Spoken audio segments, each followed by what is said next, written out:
পরের খবর, শাহজাহান সহ 25 জনের বিরুদ্ধে এফআইআর। হাইকোর্টের নির্দেশে ফের এফআইআর করল সিবিআই। দাঙ্গা, অস্ত্র আইন সহ একাধিক ধারায় এফআইআর। সন্দেশখালীতে ফের অভিযানের পথে সিবিআই।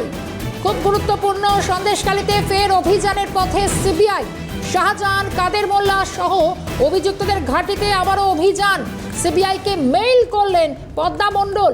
নিরাপত্তা ও দ্রুত তদন্ত চেয়ে মেইল নিহত প্রদীপ মণ্ডলের স্ত্রীর।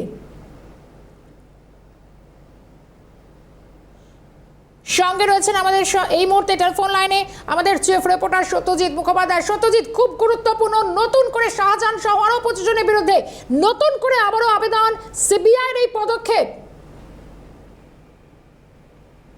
একদমই তাই, কারণ এটা ভীষণ গুরুত্বপূর্ণ। ফের আমরা পাচ্ছি যে শাহজাহানের মামলার ক্ষেত্রে বা সন্দেশখালীর যে একটা দুর্ধর্ষ শাহজাহানের গ্যাং, তাদের বিরুদ্ধে ফের কোমর বেঁধে ময়দানে সিবিআই নেমেছেন, সিবিআই অফিসাররা। এবং এটা বলা প্রয়োজন যে হাইকোর্টের নির্দেশ করা, হাইকোর্ট ভৎসনা করলে তারপরেই সিবিআই বা কেন্দ্রীয় তদন্তকারী সংস্থারা তৎপর হয় বলে অভিযোগ উঠছে।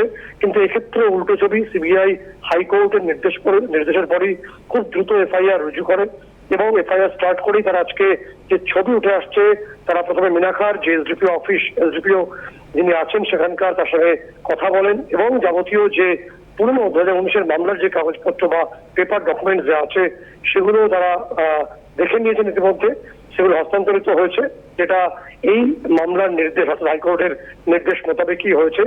এবং তোমাকে বলে রাখবো যে এই মামলার ক্ষেত্রে 25 জনের বিরুদ্ধে, অর্থাৎ শেখ শাহজাহান, কাদের মোল্লা সহ 25 জনের বিরুদ্ধে নারকীয় হত্যা মামলা রয়েছে।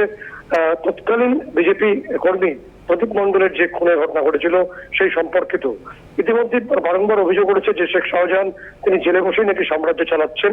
তারই মাঝে নতুন করে সিবিআই কোমর বেঁধে নেমেছে। তারা এই মুহূর্তে মিনাখায় রয়েছেন, এরপর তারা তাদের গন্তব্য সন্দেশখালী। এবং এই 25 জন যারা আছেন তাদের প্রত্যেকের বিভিন্ন ঘাঁটি এবং বিভিন্ন যে অংশ রয়েছে, তাদের বিলঙ্গিংস আছে, সেখানে তারা প্রয়োজন তল্লাশি অভিযান করতে পারেন বা জিজ্ঞাসাবাদ পর্ব চলতে পারে। তো আপাতভাবে সিবিআই সন্দেশখালী পৌঁছচ্ছে, তারপর তারা তাদের মতো করে এই যাবতীয় যে প্রয়োজনীয় কাজ অপারেশন শুরু করবে। এই ক্ষেত্র থেকে অনেক উইটনেস প্রয়োজন হবে, সে তারা প্রাথমিক স্তর ইতিমধ্যেই সিবিআই সে প্রেক্ষাপট তৈরি করতে পেরেছে বলেই সিবিআই সূত্রে খবর উঠে আসছে। নিঃসন্দেহে সত্যজিৎ, ধন্যবাদ জানাবো। অর্থাৎ এই ঘটনার পর সন্দেশখালীতে নতুন করে অভিযানের পথে সিবিআই। সন্দেশখালী আবার নতুন করে অন্যদিকে মোড় নেয় কিনা সেদিকেও আমাদের নজর থাকবে। সঙ্গে ছিলেন টেলিফোন লাইনের চিফ রিপোর্টার সত্যজিৎ মুখোপাধ্যায়।